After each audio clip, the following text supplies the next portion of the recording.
Today is Monday, January the 12th, 2026. This Committee of Finance, Diversity, Equity, and Inclusion is called to order. Madam Clerk, call the roll.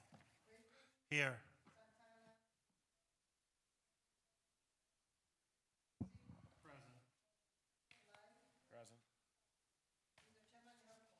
Thank you. Madam Chair, please let the record show that Councilwoman Santana has an excused absence. All right, thank you. The first ordinance that we will hear is ordinance number 1507-2025, as amended by Councilmember Griffin by departmental request. An emergency ordinance to amend section 171.40 of the codified ordinances of Cleveland, Ohio, 1976, as amended by ordinance number 1081-2024, passed November 25th, 2024, relating to the use of city credit cards. And there is an amendment. The amendment states that there is no legal objection to this legislation if amended as follows. 1, in section 1, add amended section 171.40 at division A1, strike a credit card, including an additional backup card, and insert a principal credit card. And after clerk of council, insert an additional credit card also held by the clerk of council or his or her designee that will serve as a backup to the principal card, each of which. 2, in section 1, add amended section 171.40 at division A2A, after or arbitration association, insert in quotations, or other third-party neutral. Number 3, in section 1, add amended section 171.40 at division A8, in the first line, strike a credit card, including an additional backup card, and insert principal credit card, and in second line, strike project coordinator, travel coordinator, and insert travel coordinator and an additional credit card also held by the travel coordinator or his or her designee that will serve as a backup to the principal card, each of which, and strike or his or her designee. Number 4, in section 1, add amended section 171.40, strike on her or her designee. This is dated 1/12/2026. It was signed by Vishnu Ganglani, Assistant Director of Law. Director, Commissioner. Thank you, Mr. Chair, and through the chair to the committee, Happy New Year, everyone. So this legislation is requesting 3 things. 1 is for a backup credit card for the clerk of court, specifically related to travel and the services outlined in the legislation. Also a backup credit card for finance for the same reasons, for travel-related expenses, as well as expanding the permitted uses for the Department of Law to include arbitration expenses as well. To their current credit card authorization. So the rationale for requesting this, we want to ensure and provide safe travel for city employees and other city stakeholders. In order to do that, we need to make sure that if a credit card, while someone's on travel, if it gets cut off for some reason, for suspected fraud or some other reason, that we have a backup so that we can go ahead and make whatever adjustments or whatever payments we need to make while we're rectifying that event. So this, again, is for finance and for city council as well, and then also just expanding on the language for law. All right, thank you. Just real question, couple quick questions. Do the services have to be rendered before any payment is remitted by these credit cards? To the chair, I don't think that these microphones We are got new loud. microphones now, so we're good now. Our microphone system is updated. Yeah, to the chair, so normal procedure is a reimbursement procedure. I think through code that allows us in certain instances to pay in advance. Oh, go ahead. I'm listening to you. Yeah, so there, there is that exception in some cases. Okay.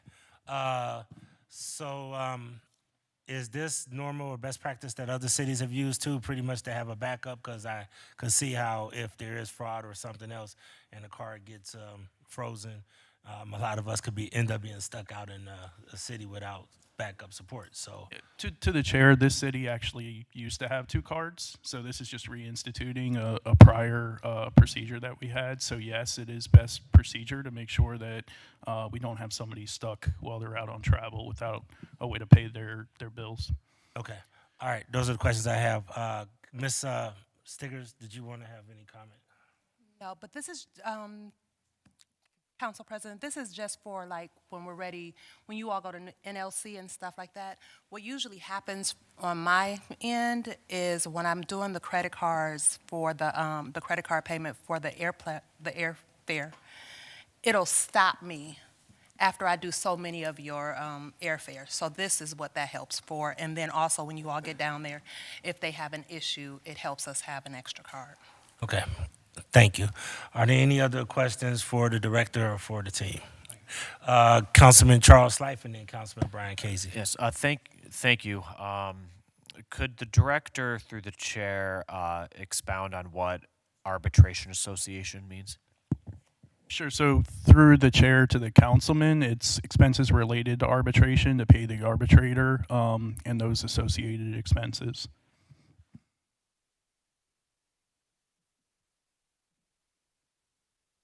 I will admit that I'm not sure if this body is familiar with the ins and outs of every time we're within arbitration.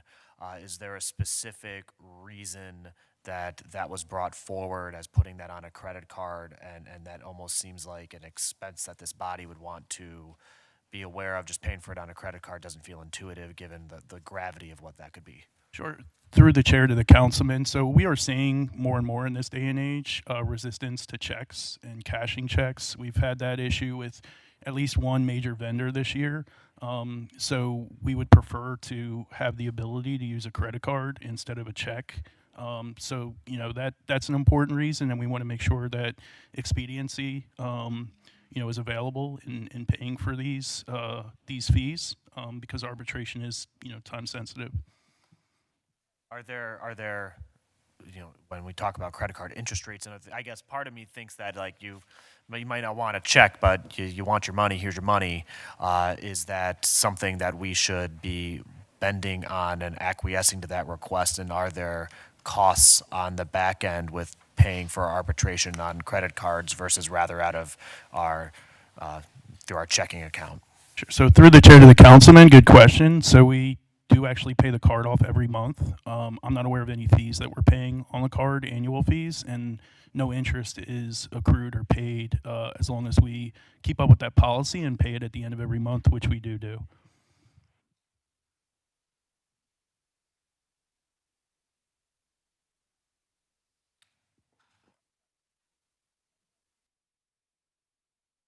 I can come back to you if you want me to. Okay, yeah, come back. All right. Councilman Brian Casey.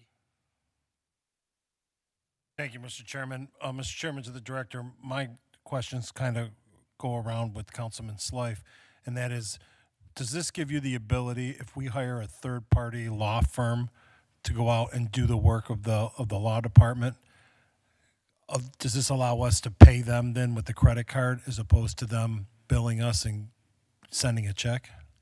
So through the chair to the councilman, the language is specific to arbitration and third-party neutrals, which is another way of referring to arbitration. So the meaning and the intent of the language is specifically for arbitration-related expenses. So, Mr. Chairman, to the director, which is basically what we hire third-party firms for, correct? Through the chair to the councilman, arbitration is a specific use of a third party, as opposed to just saying you're going to go and hire a law firm to review a contract or some other item. All right, Mr. Chairman, to the director, let me give you let me just use a specific example, right? We hired Jones Day to go out and negotiate the Brown stuff, right? I'm just asking, right? They do all the legwork, the arbitration, whatever, but it never goes to court or anything like that. Would this give us the ability then now to pay them with the credit card as opposed to them billing us and us cutting them a check? Through the chair, the council person, no, this wouldn't do this. This is just for strictly just arbitrating. That would be an actual professional service like Jones Day with the Browns.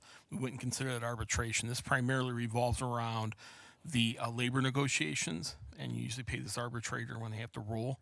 like for EMS, we went to arbitration. The bill was like a couple $1,000s. You have to pay the arbitrator.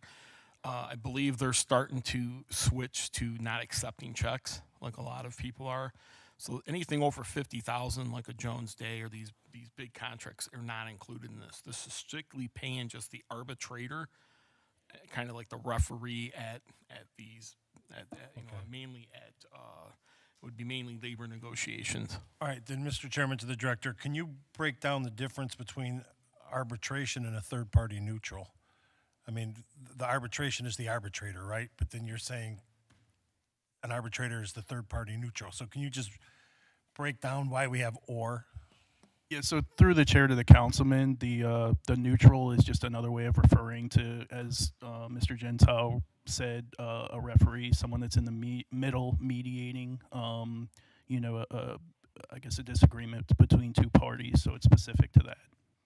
All right, and then under number 8, Mr. Chairman, to the director, who is your travel coordinator?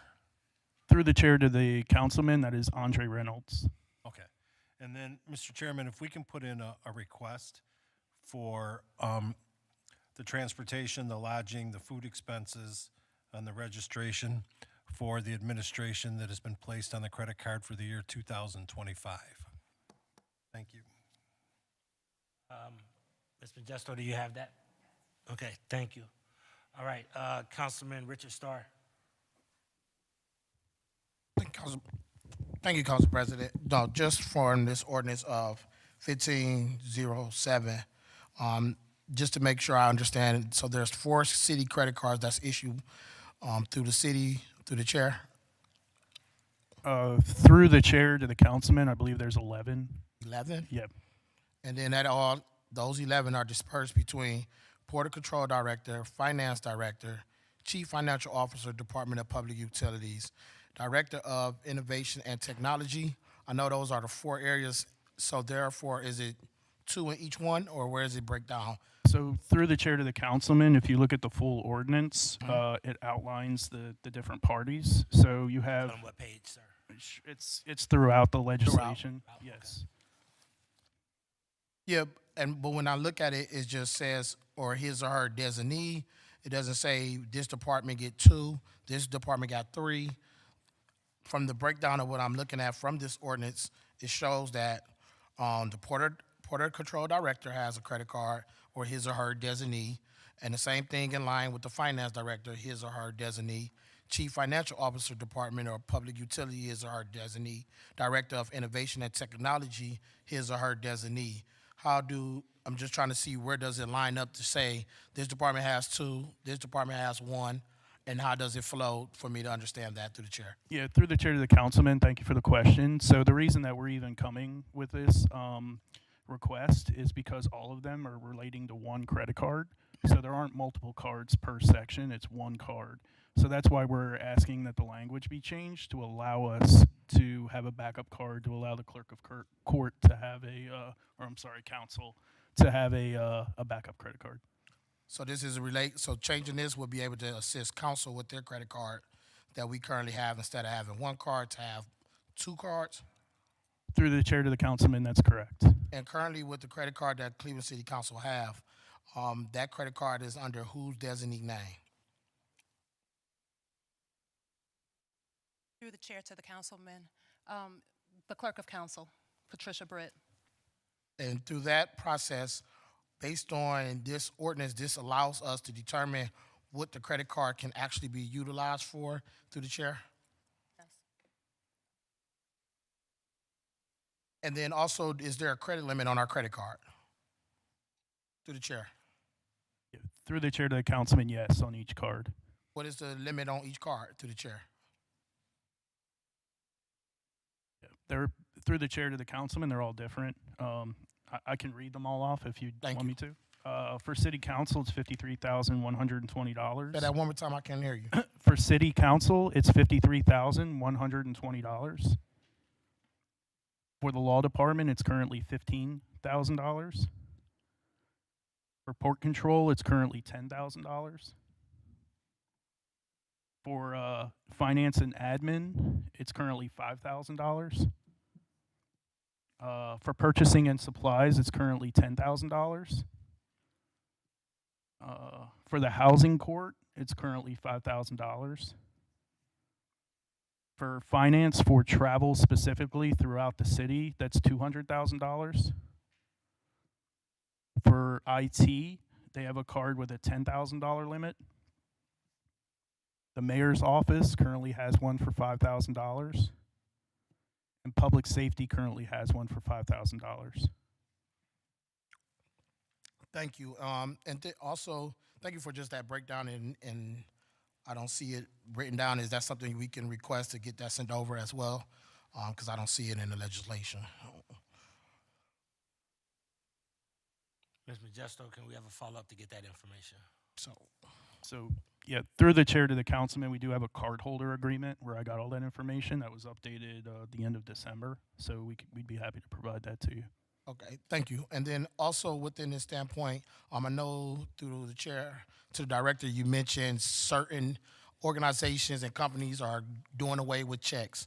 So what I would like to ask from a standpoint of just a line of business, have the city looked at any other payment process such as ACH, automatic clearinghouse practices? Is that something that the city is currently exploring or actually doing when it comes to issuing payments through the chair? So through the chair to the councilman, I'm very glad you brought that up because this is one of my top priorities this year is to change the way that we do invoicing. I have actually sat in on demos with a few vendors. I've got another one the end of this week to where a vendor potentially could attach an invoice and submit this all electronically, as well as enter their banking information and be able to pay all this electronically. It would completely change the way that we invoice and would eliminate many of the checks that we print. These companies are saying it would be, a 6 to 8 month implementation. We're already getting quotes, and this is something that I will be bringing to council and something we can discuss further during budget hearings. And then also through that same process, I think it is good. I definitely would like to sit down, and one of my top priority is looking at discretionary funds. I believe it makes no sense that we as council members have to put up $1,200 out of our own pocket each and every month in order for us to get things done inside of our neighborhoods where we have money set aside in an account where we can be able to figure out ways to get things invoiced to the city, and the city could possibly pay everything out to that event or to that community meeting or anything like that. I think we have to move along and get up to date with time, as well as the entire process of discretionary funds. I think it's a rigorous process that is not helpful. It's been stressful the last 4 years where 20 people looking at one thing and then things never get out. And some people get theirs out, some don't. And I believe we need to have something that can help make things process much better, and also so we can be able to help get the job done, because it doesn't make sense for us to ask for a nonprofit agency to front load money with the expectation that they would draw down the funds later. This is not 1700s, this is not the 1800s. There should be a more expedited process in which something is legally allowed to do through the legislation that is approved. They should be able to say, hey, I could build a city, as opposed to someone putting up money and waiting 3 months or 4 months to get reimbursed. If that's something that I could sit down with you, director, to talk about processes similar to this, to be able to look at how city pay out instead of not just reimbursements, but also more so, hey, the invoice came from an event that actually took place and it was billed to the city could possibly pay after the event and through some type of process that can help streamline certain things that is going on through this, through city council, as well as other departments potentially. Through the chair, you can speak to anything of that, director? Through the chair to the councilman, would definitely be open to that and would and invite that meeting, including council staff to be involved in that conversation. But I'm here to improve processes to the best of my ability, so that's a major initiative of mine this year. So happy to have that discussion. All right, and then my last point that I definitely would understand is when it comes to the Cleveland City Council and using our credit cards, is basically mainly for transportation expenses while traveling on city business, expenses while traveling on the city, food expenses while traveling on business, as well as office supplies, registration, tuitions, enrollment, expenses for meetings, seminars, conferences, or retreats. So mainly, all these different things. Have we ever explored a process where we can use a credit card to help explore our discretionary funds through the chair to our CFO? So through the chair to the councilman, actually, what this is for operations. This isn't discretionary fund. So you're actually merging the two, and we've never done that. So our credit card right now is primarily so that I can make sure that you all, when you go to NLC and places like that, that you have the funds to do that. That's what that's for. It's not for discretionary funds. It's not for reimbursements. That's what it's really for. It's for operations of council. Yes, and what I'm saying let me rephrase the question. What I'm stating is, we have a credit card for operational purposes. Have we ever explored getting a credit card, utilizing a credit card system for discretionary funds as well, through the chair? Through the chair, the councilman, I don't think we've really looked at that, but kind of piggybacking on what the director was talking about, in the future, when we get the new electronic payment system up and working for the city, this will allow vendors, once they provide service, to upload their invoice, so it won't get lost. It'll be in the system. We'll be able to see it. Finance is then going to be reaching out to departments, divisions, whoever, to say, did you get the service? Why didn't you pay? So it is going to speed up the process across the board on payments greatly, because the vendor is going to invoice you right away because they want to get paid. Yes. And it'll be in the system because they're going to put it in the system. We're going to validate it across the city, whoever got the service, that we got the service and we like it. And then if they put their banking information in, and then finance now will have a complete list. Right now, the invoices go to each department division. It's a decentralized system. So if it's sitting in Public Works or wherever, we don't necessarily know. We will know now, because as soon as that vendor puts it in, we're going to have a report that's going to say utilities is sitting on 50 invoices. This is when they got them. So we're really going to be pursuing across the board, and the payment process will be a lot quicker for all the vendors across the board with the new system. We've done a lot of pre-work on this. We're ready to go on this. The director's got one more presentation to look at the end of this week, and then I think he's gonna make a decision, and then we're going to start to implement that process. So it's coming this year. It's coming fairly soon, and vendors will start getting paid electronically and a lot quicker, because they're gonna drive that payment by putting their invoice in the system. I think that is a great process. I definitely look to see how that roll out, and also see if that process is other ways that we can utilize that in other different sources of funding for the city as well. So I yield, Council President. Council President, may I make a statement? So Councilman Starr, let me just preference by saying, from the administration standpoint, you have to have a document that's encumbered so that you can pay any invoice. It's not just that somebody sends an invoice because I went out and bought something. On the city side, if you get a service or goods without an encumbering document, it's a confirming. And usually when you have a confirming, financial reporting is coming after you, and it's a problem. So you have to have the encumbering documents and everything up front, and it's not just that someone gets an invoice and it goes into the system. And to that point, to the Council President, explain that in the terms of discretionary funds. If we pass legislation for an event where it is approved for $5,000 or $10,000 to do an event in collaboration with an organization, there should be a way that we can pass the legislation with the breakdown of how the funds are spent, and those organizations who is actually doing the work can invoice the city, and the city can be able to pay the invoices, not before the event, but after the event take place. What I'm saying is, how do we streamline something to make it more accessible, as opposed to people waiting on a CDC to pay them back to get reimbursed? And when we look in our accounts, we have money sitting in there that we could have just paid out, but we got to make somebody else pay it before they can get paid. So with that process, meaning, and when you talk about encumbrance, if you break that down more into modernization and modernize what it is that we're doing, it'll be a system where we create a program where we did pass legislation to accept this money being used for this, and it's earmarked for that event, and now it would be get paid back on reimbursement straight to, or invoice, not even reimbursement, paid straight back to that vendor without nobody else having to put up money. So my thing is, if we had an event and we was able to get the finance director, and if we had, since we do have an attorneys, I think it would be more streamlined that our attorneys can make through from a legal standpoint. That is something that we can do. Once we do that, we introduce the legislation, get it approved, and therefore everything is billed to the city and not nobody else, and then the city will pay the invoice as opposed to having to pay a nonprofit or a CDC who put up and front load the money that's already in account. Through the chair to the councilman, there's a kind of a piece that's kind of been lacking or not always happening. So if council passes a piece of legislation, if somebody, some staff enters in a pre-encumbrance or an encumbrance in the system, then you would have that. A lot of times we just pay, historically, have just kind of paid off of, council, just a piece of legislation.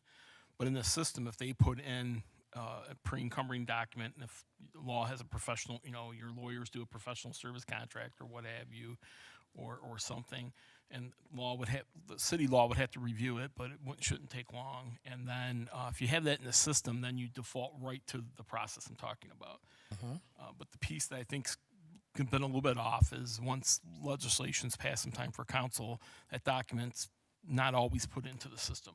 Now, and historically, it didn't have to be because council approved it, but to make the system work for these people to get paid quicker, and if you want to pay people directly, if your legislation say you're paying XYZ company directly, and it lists out all the services, and then that kind of gets memorialized into an agreement that gets put into Advantage, the accounting system, then it would work the same way as any other bill that I'm talking about. Thank you, and I believe that's great. And I know with the changes of council going from 17 wards to 15 wards, I just want to at least open it up for you, Director, to talk about how your department is being able to attach finances for departments, or not departments, into wards to fit the new landscape of different wards. Have you have a process to ensure that things like that is in place? Because we may have some stuff that went in, or some stuff that was passed last year when it was 17 wards, but now that the makeup is changing, are you able to attach each a document or look at each account to fit the right scope of the wards that is currently is shown as 15 as of today, through the chair? To the chair, the councilman, I mean, we've got to take a look at that. We have to sit down with the council staff to talk about how you switch these, because like 17 and 16 doesn't exist anymore now. It could be over here, it could be over there. So we have to take a good hard look at it now that we're down to 15 and rearrange some things. We have not done that yet. We know we have to do it. We know we have to get with council staff, figure out each of these projects so they have an owner. And we will be doing that, very soon, because we do have to reaggregate that. Yeah, and through the chair to the councilman, the only thing I want to add is we've noticed that at times what we show as a balance for your NEF funds or other funds do not match with what with council showing. So to me, that needs to be fixed. So we've already talked with OBM about setting up a process to do this automatically, to where we can just run a report, because the legacy inherited process was manual. We had a basic balance, and then we broke it up 17 ways, and that's why we don't match with council. So at this point, I think we need to get with council staff and come up with just one process between both groups, and then we can kind of monitor each other. And I think that's important. That's something we could do this year. Thank you. I yield, Chair. Councilman, I could put you on the list. One of the things that we talked about in our meetings that we're not, according to Robert's Rules of Order, we're not doing points. We're going to move away from that, but I will put you on the list, and I'll make sure that you get on the list if you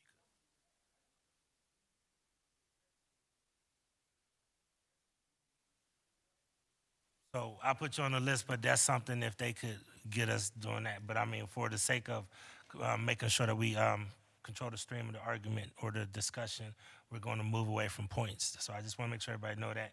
I do want to make sure that we get Councilman Conwell's question answered, so we'll reiterate it once we get to that point, okay? All right. Councilman Michael Polinsky. Thank you, Mr. Chairman, my honorable colleagues. To the director, you ran through the list.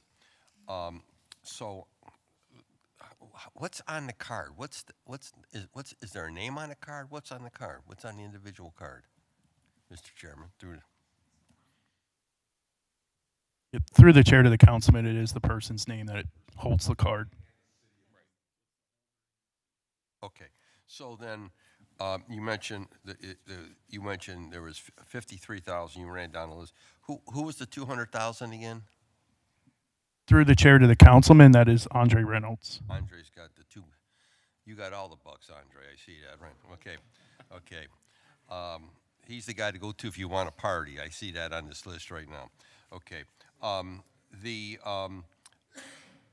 credit card is issued, Mr. Chairman, through what financial agency? Through the chair to the councilman, all of them except for the one for the courts is through Huntington Bank. Okay. Huntington. And the courts is through who?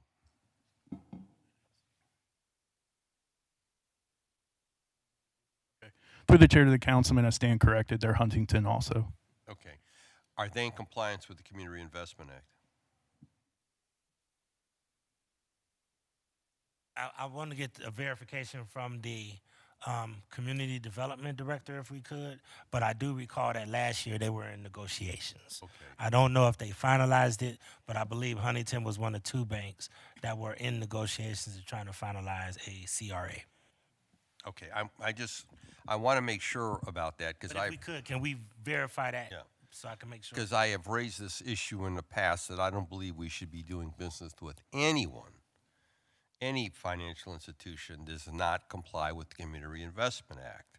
Because again, if they don't support our local businesses and our local residents, especially in the area of mortgages, car loans, et cetera, then I don't believe we should be doing business with them collectively as a city. I feel very strongly about that because I have great concerns about that, about our folks being denied lines of credit in the city and mortgage opportunities.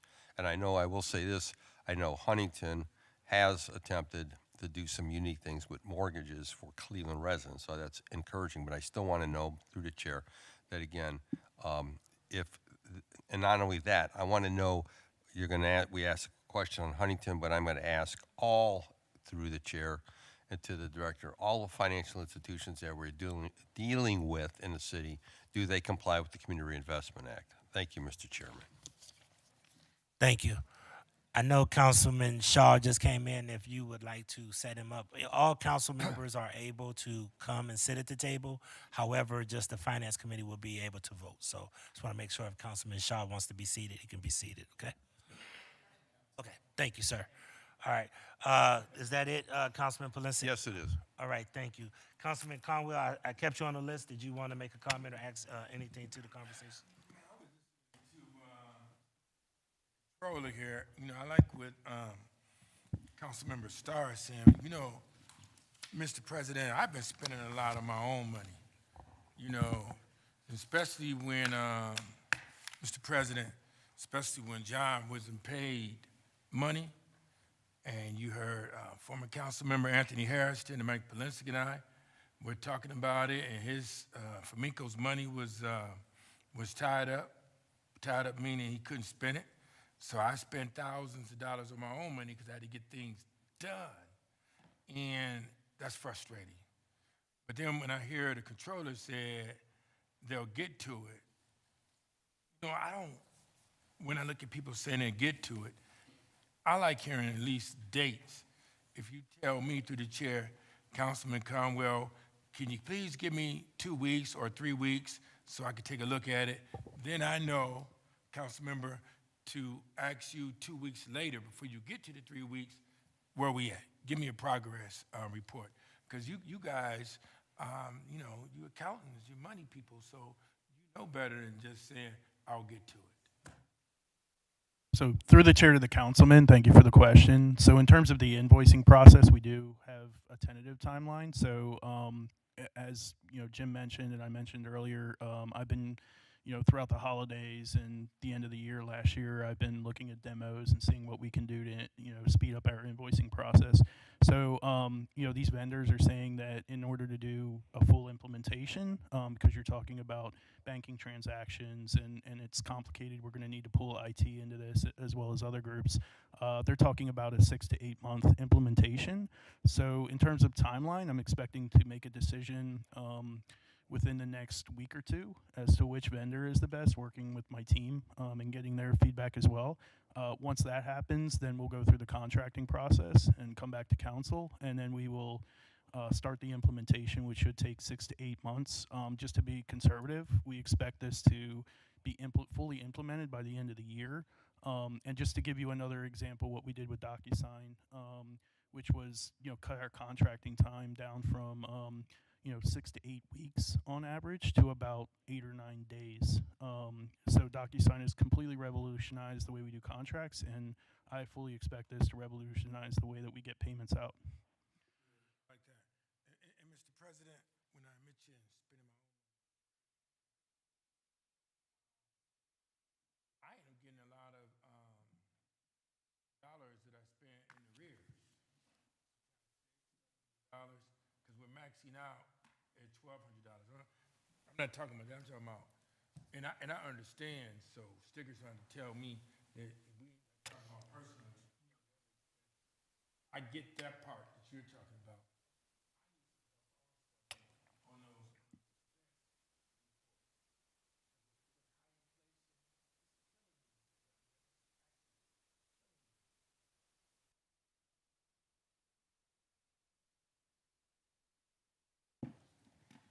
Ms. Stickers?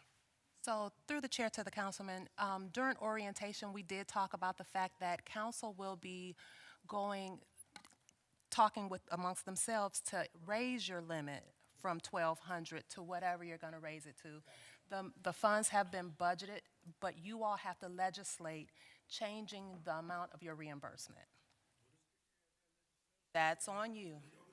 And I spent extra $200 out of my own pocket, man. But let me just let you know that even though they're telling you that the invoices will be just uploaded and will get paid, but if you don't have the right documentation, they won't get paid.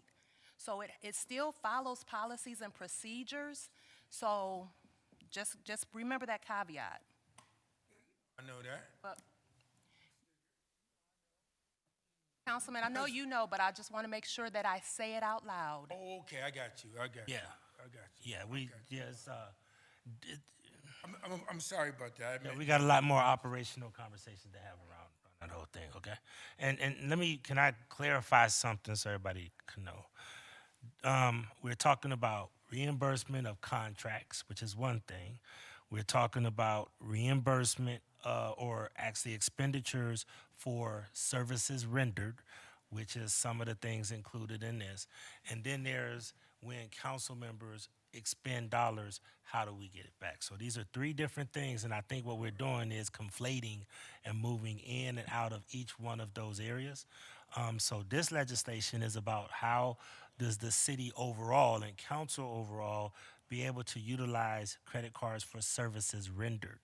So I just want to make sure that everybody understand that we're conflating some of the conversations, and that's why the operational orientation was important last week, because we went through great detail explaining that about how all those operate. I do understand and hear what Councilman Starr is saying. I mean, some places you go to in other cities especially, they don't even take checks. They only take cards. So they're moving towards a paperless system. Some people are even moving away from cash. So we do have to revamp and look at our systems. However, to Ms. Stigger's point, no matter what system we go to, there's going to have to be documentation and pre-encumbered amounts that would have to be in place. Even if we do move to a system, we're still going to have some checks and balances around that. So I just want to make sure we clarify that somewhat and make sure everybody understand that, okay? President, in all due respect, I know we need supporting evidence. Whenever I have a receipt or whatever and it's denied, I never do any pushback. You you have to have supporting evidence. Don't, then it don't add up. I don't want no troubles. Councilman, when we had the audit, when they gave us the audit about 5 years ago, you were one of the few people that didn't have an issue. So you get it? So my point is, we got it. We do have to look at some electronic payment systems. However, we need to make sure that they align with making sure that we have the supplemental documentation that's needed to support the payments, to remit the payments. But on this is for services that they may need to move a little bit swifter. So when we do encumber the dollars, this gives them the ability to be able to pay for arbitration and some other things that don't reach that limit that it has to come back for legislation. Okay? Can I put you back on the table, Mr. Starr? Yes. Okay, thank you. I have Councilman Christopher Harsh and then Councilman Charles Slife. Thank you, Mr. President. Pertaining to the legislation and following up on Councilman Plunce's question regarding Huntington Bank, I believe they were rated outstanding with CRA in 2025. But Mr. President, you did appoint me to be the city council representative to the CRA board for the city. That board only meets at the call of the chief financial officer. So through the chair, sir, whenever you're ready to call that board, we'll get together and we'll review all of this because it is important. But I will just say for our friends at Huntington Bank, probably watching right now, they've usually had a pretty good history with CRA compliance, and it's one of the reasons why they're heavily favored. To the issue that's not at hand, though, Mr. Chair, I'm fully prepared to discuss the operations side of this with all my colleagues. I've reached out to everyone, having those conversations with everybody to talk about how we do monthly expenses and all that jazz. Thank you. And I'm glad that you mentioned that, Mr. Harsh. You've taken an active role as far as operations chair, and these are the conversations that need to happen in those locations so that we can make sure we isolate it the way it needs to be and have a thorough discussion over that, okay? I have Councilman Slife and then Councilman Starr. Thank you. And so just to circle back, it's policy that the credit cards are paid off every month. Is there anything in ordinance requiring that they be paid off every month? Through the chair to the councilman, there's nothing in ordinance that requires it, but it's obviously best practices and lowest cost. So we've been doing this on a regular basis for the foreseeable past. I'm not going to propose a sloppy, uneducated amendment, but I would like for that to continue, and I don't think that we're opening the gates to using the credit card for every single expense. That doesn't seem to be the intent here, but I don't want to create a scenario down the road where we are jeopardizing our ability to earn whatever points we might be earning at the Sunglass Hut or something. I don't know. As I looked through the legislation, I did notice that so it speaks to the different departments that have credit cards and the permissible items, but it does seem to sort of be customized to each department. Like I think some departments are allowed to order food as long as it is within the bounds of ordinance, or some are allowed to use registration fees for, I would suppose, like a conference or a CEU or something. But there doesn't seem to be consistency across the board. It's not a one-size-fits-all. But then there is this final one that just sort of says, and every other expense of regular city expenses that can only be paid with a credit card, something to that end. I'm not reading it verbatim. I guess my question is twofold. One, if the arbitration, has arbitration been paid for with credit cards under the justification that it's a recurring city expense that can only be used or paid for with a credit card? In other words, is this helpful and explanatory, but maybe not necessary because the ordinance already allows for necessary expenses to be paid with a credit card? So through the chair to the councilman, I think it's important. The reason that you have these different line items and the specifications is because we do want to have those guardrails there, and we do want to specify to the extent possible what we're using the card for. So I think it is important to explicitly put in, just so there's no question, in the future that we can use, the card for arbitration. So I think that's the rationale. We want to be as transparent and specific on what we're actually using this for. And, that's why we're requesting the change in the language specifically for that. And again, going back to the reason for requesting this, it's, we've had a few vendors that have rejected check payments where we actually sent them checks and they said, we're not cashing this, and endangered our services. So we want to make sure that we have the ability to pay.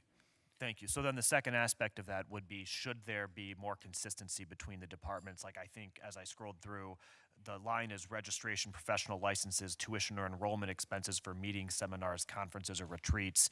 But I don't see that, and I see that language recurring, like this is under port control, but I didn't see it, I believe, under law or safety. So should those be explicitly approved credit card expenses if the commissioner of EMS needs to go to a conference and needs airfare and things? Or would that simply be under other ordinary and necessary expenses of the city in which a credit card is the only method of payment acceptable to the vendor?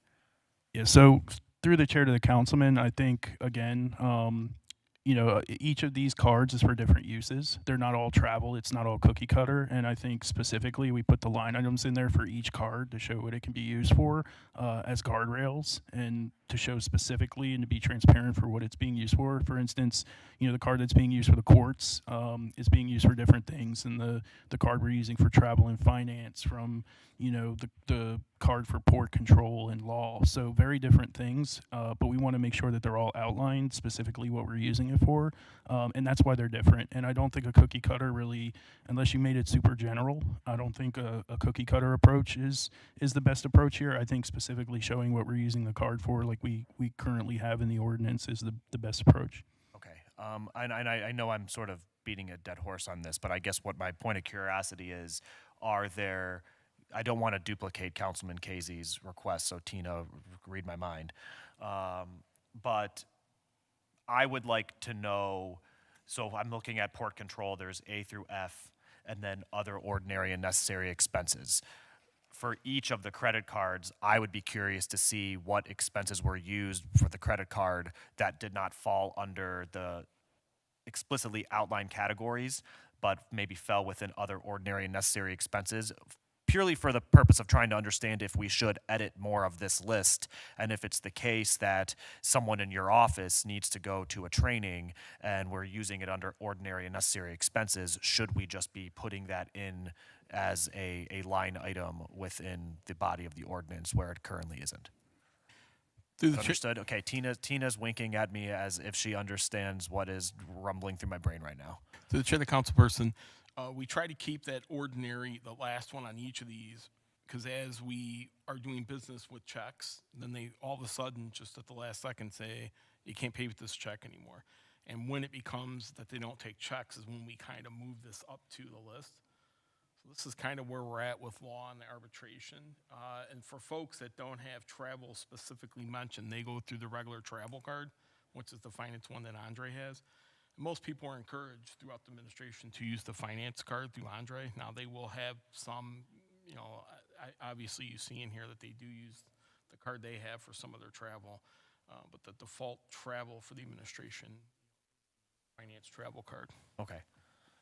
I will stop, but my goal is purely to extract that out and understand how we might need to make additional amendments to this existing legislation. So thank you. Thank you so much. I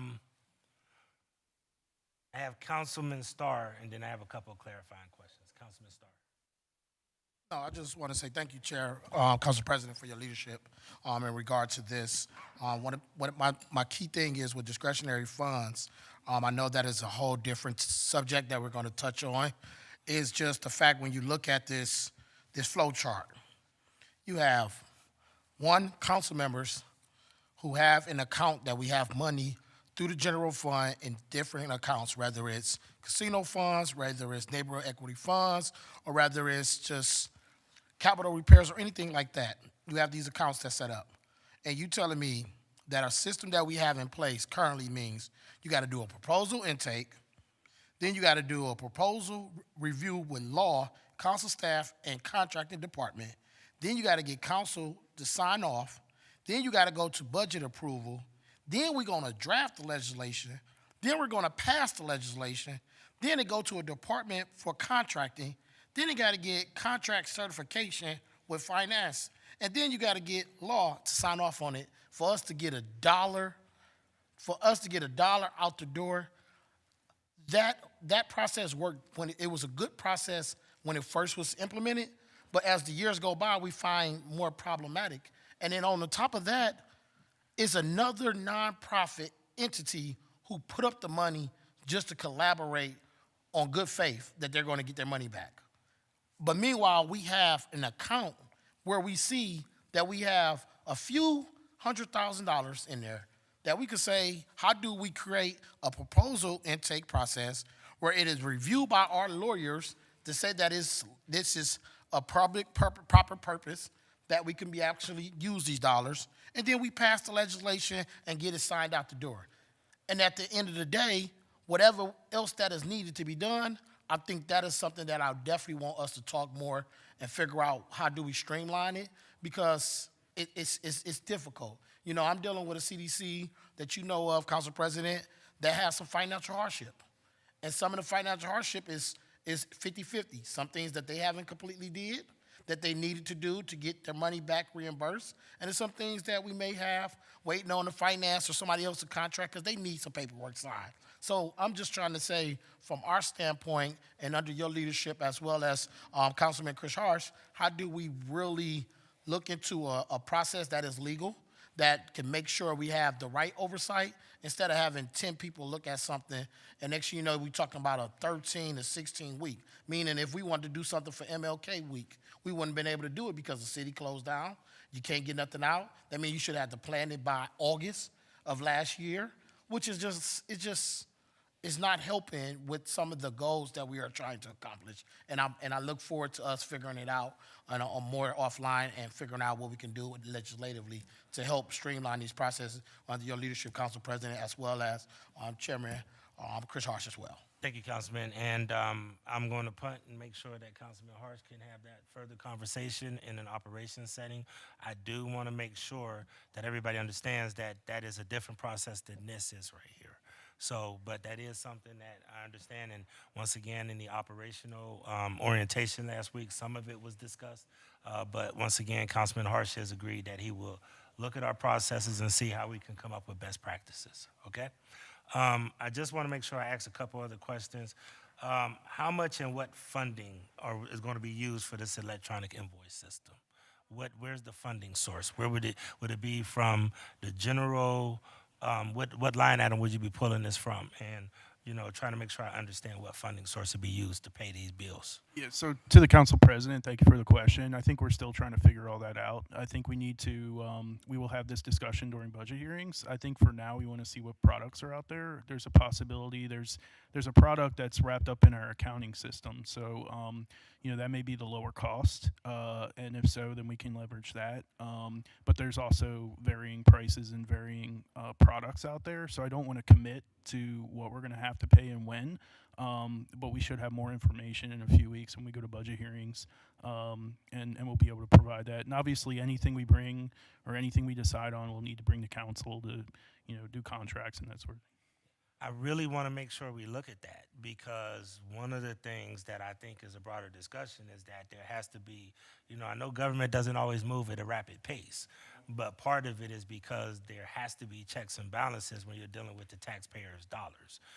So I want to make sure that in our attempt to be more expedient, that we don't start skipping processes and then have 14 other angry council members to say, how did this get through without us being able to scrutinize it?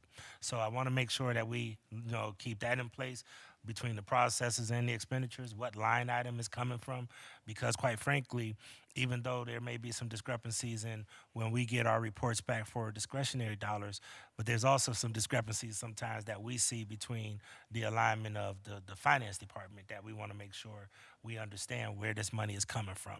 Just the other thing I want to reiterate, services will only be paid for once there is services rendered, legislation is passed, contracts are agreed to, but no payments or anything will be done until certain things are in place. I understand travel, but there still has to be justification.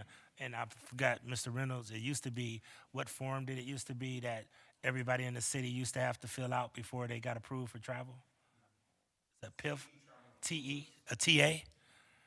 Have a TE, you have TE? TEs and TAs. So the TA is the travel authorization, the TE is the encumbrance. So it's, you have two of them, but So it's you a still TE. have to have some of those things in place before you actually pay anything out, that it has to be some checks and balances. So I just think it's incumbent upon you guys to make sure that we understand the system. so that we could be able to make sure that we exercise our ability to do checks and balances. Okay? To the chair, I'm looking forward to that conversation. Okay. I know we're moving towards a digital age. I mean, I get it. I was somewhere this weekend and they don't accept checks. And to me, I like to keep checks because I track them easier. However, most people are moving towards a cashless system and a paperless system. So we do have to examine some of these issues, but I do want my colleagues to recognize no matter which stream or items that we do, there's going to have to be some level of remittance or some level of pre-encumbrance before we can spend any dollar. That's just something that we're going to have to do. So keep that in mind, that even if we do move towards a cashless system, there's going to have to still be some way that we actually have some checklists in place, okay? All right. Any other questions regarding this piece of legislation, 1507? Councilman Michael Pelisi. Thank you. So, Mr. Chairman, just briefly. So, at present now, let's just say from finance, and we don't have the budget book in front of us. Where in is there a specific line item? That's why I just asked. Yeah, well, yeah, that's what I'm trying to. Yeah, so through the chair to the councilman, we need to decide what direction we want to go before we can decide, budgetarily, like where we're going to take that. And I mean, it's possible that the cost could be extremely low and, it may be negligible. I mean, we're still going through our options. And before we go through our options, I don't want to commit to where we're going to pull funding. And I mean, we're really, we're kind of closing down on the provider, but we're still not there yet. But Can I get a clarification? Because what he's saying is very important. We got to track it. Yeah, got to track it, and that's where I was going to make sure that we are able to track it. He's pretty much elaborating on what I'm saying. Right. But go ahead. Like whether it be city council or whatever, I would think there would be a line item, a dollar amount associated for credit card expense. Oh, for the credit card. Well, then how do you track it? The way I'm seeing it right now, and that's the reason I asked that question, is because without having a designated line item, then you could say out of that 200, or let me just use a different.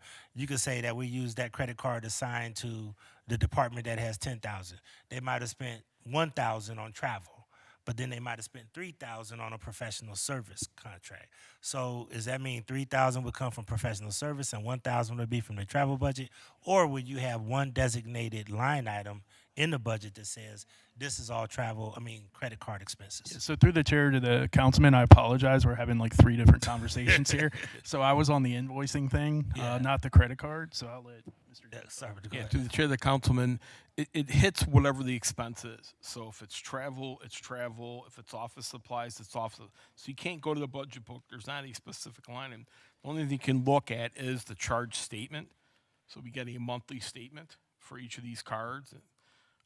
So if you look at the monthly statements, I mean, we could tally those and say, courts use this much, council use this much, finance travel use this much on the credit card. But like the proper accounting, it has to hit to what we got, so we can aggregate like how many office supplies we have, how much registration we have, so it hits all these different accounts. But what you're telling us, Mr. Chairman, honorable colleagues, you have internal safeguards. Is that you have the internal safeguards? Yeah, through the chair of the council person, most of these are very low limits. This isn't meant for people to go out and just buy a bunch of things. It's primarily, these are like 5,000, 10,000 in total. So it's meant for mainly things that have to be used electronically for payment, which a lot of things do, and things that just pop up that are very small in nature. Yeah. And kind of like more of like an emergency or something, but they're smaller. Okay. Right? So you're reassuring all of us. So if you show up with driving a Lamborghini someday, we don't have to worry. Okay, that's right. Okay. That's right. Okay. I don't have a card. Thank you. Just one more thing that I want to make sure that we are looking at. If somebody pays a bill or somebody does a service, let's say we don't like the service that they provided for arbitration, or we feel that it's an exorbitant amount or something else like that, what abilities do we have to either claw back or make somebody responsible if they don't pay the bill? You guys understand what I'm asking? Yeah, through the Somebody provides services and we disagree with the service, or they say you owe us this money.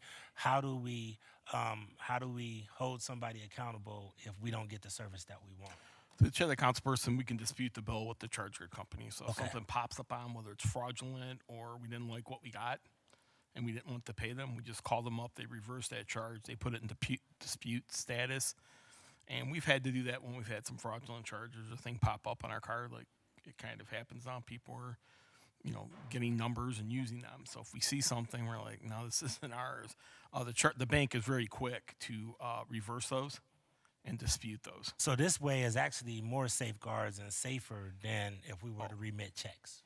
In this case, yeah, because Okay. we can easily call the bank and they reverse it right away. Okay. without Yeah, a to the chair, I mean, this is the same reason why, in general, it's better to use your credit card than your debit card, because once the cash is gone, it's hard to get it replenished, but a charge can be disputed, and it's easier to dispute that than cash that's gone out the door. I've learned that. And then when you use your debit, that's almost saying that you're a cash. That's basically saying it's gone. Whereas a credit card, basically, you can still back it up with things. Now, interest rates. So now we'll be charged interest rates, right? Or would that actually hit our bottom line? So if we're looking at 3, 5, or most cases 9.9% interest rate, even for a big organization, don't we have that will be hitting our line item too, our budget too? So, to the council president, we pay it off monthly. So, if you have your personal credit card and you charge something, you basically get a grace period until your next billing cycle. So we make sure that we pay it before the next billing cycle rolls. So there's no interest. There's no interest. Okay. All right. Any other questions for this piece of legislation? All right. Seeing no other questions, this ordinance number 1507-2025 as amended stands approved. Thank you, sir. I believe that is all the legislation today. Therefore, this committee of Finance, Diversity, Equity, and Inclusion is adjourned to the next call of the chair. Thank you.